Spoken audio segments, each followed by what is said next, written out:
السلام علیکم ورحمۃ اللہ وبرکاتہ۔ پروگرام تلخیص معانی القرآن کی نشست نمبر 100 میں آپ کا خیر مقدم ہے۔ آج کی اس نشست میں سورۃ الفجر سورہ نمبر 89 کا خلاصہ پیش خدمت ہوگا۔ سورۃ الفجر مکیہ، وجہ تسمیہ اس سورہ کی پہلی آیت میں والفجر کے ذریعے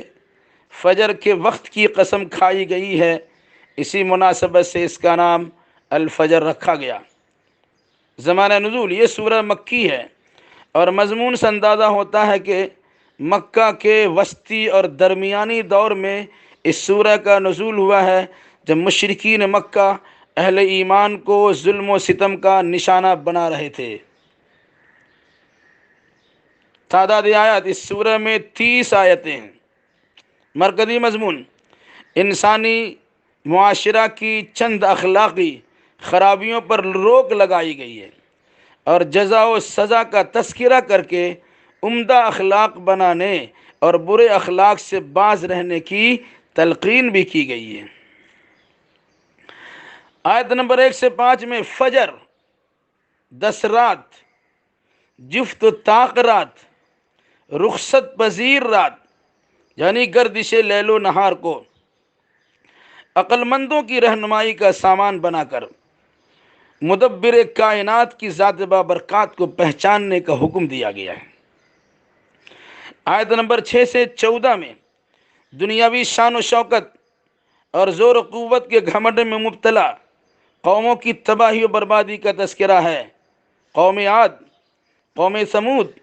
اور قوم فرعون کو اپنے اسباب و وسائل پر بڑا ناز تھا، طاقت و توانائی پر زبردست گھمنڈ تھا، اقتدار و حکمرانی کا بڑا غرہ تھا، جس کی وجہ سے روئے زمین کو فتنہ و فساد سے بھر دیا تھا، لیکن اللہ نے ان کی گرفت کی اور عذاب کا کوڑا ان پر برسا دیا، تو یہ سارے اسباب و وسائل ان کے کچھ کام نہ آ سکے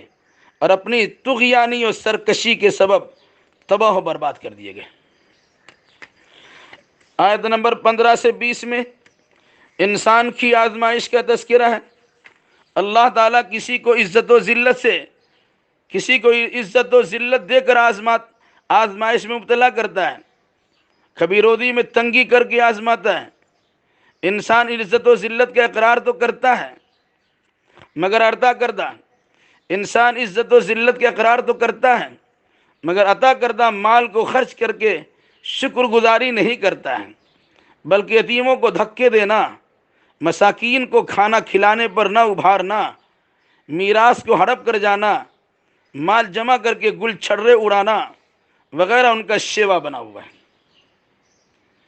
آیت نمبر 21 سے 24 میں قیامت کا ایک نقشہ اور اس کی ایک جھلک پیش کی گئی ہے کہ جب زمین کو کوٹ کوٹ کر مسطح و ہموار بنا دیا جائے گا اور رب ذوالجلال صف بستہ فرشتوں کی جھرمٹ میں بنفس نفیس جلوہ گر ہوگا، عدالت عالیہ کا قیام ہوگا، جہنم بالکل ہی سامنے موجود ہوگی۔ اس وقت انسان اپنی غلطیوں کا اقراری بن کر نصیحت حاصل کرنا چاہے گا، مگر نصیحت پذیری اس دن کچھ کام نہ آ سکے گی، تو افسوس کرتے ہوئے کہنا شروع کرے گا، اے کاش دنیا کی فانی زندگی میں آخرت کی حیات جاودانی کے لیے کچھ اچھے کارنامے کر گزرے ہوتے، لیکن اس تمنا سے کوئی فائدہ اسے میسر نہیں ہو سکے گا۔ آیت نمبر 25 سے 26 میں سزائے آخرت کی سنگینی کو بیان کیا گیا ہے کہ قیامت کے دن مجرموں کو جو سزا ملے گی تو اس جیسی سزا نہ پہلے کسی نے دی ہوگی اور نہ ہی بعد میں کوئی دے سکتا ہے، اور نہ ہی کوئی اللہ کی گرفت کی طرح گرفت و پکڑ کر سکتا ہے۔ تمہاری رشد و ہدایت کے لیے اللہ کی طرف سے انبیاء و رسول کی بعثت ہو چکی ہے، ان کی اتباع پیروی کر کے اپنی آخرت بنا لو، ورنہ بعد میں پچھتانے سے کوئی فائدہ نہ ہو سکے گا۔ آیت نمبر 26 سے 30 میں توحید و رسالت اور آخرت پر اطمینان قلب حاصل کر لینے والے خوش نصیبوں کی کامیابی و کامرانی کا تذکرہ ہے۔ جنت میں داخلہ کے لیے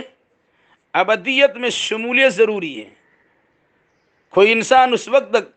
اللہ کا بندہ کہلانے کا مستحق و حقدار نہیں جب تک کہ وہ اپنی چاہت کو اللہ کی مرضی پہ قربان نہ کر دے اور فیصلہ الہی پر دل و جان سے راضی نہ ہو جائے۔ پھر جب اسے اطمینان قلب حاصل ہو گیا تو رب کی طرف راضی و مرضی، ہنسی خوشی چل پڑنے کی بشارت و خوشخبری اور جنت کی پربہار نعمتوں سے فیضیابی کا مژدہ سنایا گیا ہے۔ قرآن مقدس کی سورہ نے قیامت کی جھلکیاں پیش کی ہیں، اس کا ایک نقشہ پیش کیا ہے۔ زمین کوٹ کوٹ کر برابر کر دی جائے گی، کان صف صفا انہیں بنا دیا جائے گا، چٹیل اور ہموار زمین میں یہ زمین چٹیل اور ہموار میدان کی شکل میں تبدیل ہو جائے گی۔ عدالت الہیہ کا قیام ہوگا، خود اللہ تبارک و تعالی جلوہ افروز ہوگا، فرشتے سب بستہ کھڑے ہوں گے، اولین و آخرین کا اجتماع ہوگا، ان کے سامنے حساب لیا جائے گا، محاسبہ ہوگا، اور ساتھ ساتھ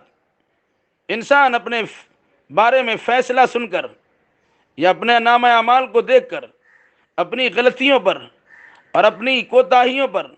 اپنے گناہوں پر اشک ندامت بھی بہائے گا، ساتھ ساتھ اے کاش کہہ کر فانی زندگی میں آخرت کی حیات جاویدانی کے لیے کچھ کر لینے کی تمنا بھی کریں گے،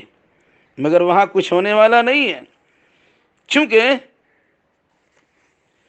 دنیا دارالعمل ہے، وہ تو دارالامتحان اور دارالجزا ہے۔ آخرت دنیا میں عمل ہے، قیامت میں امتحان کا پرچہ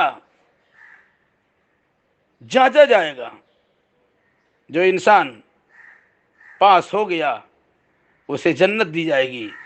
جو فیل و ناکام ہو گیا اسے جہنم میں ڈالا جائے گا۔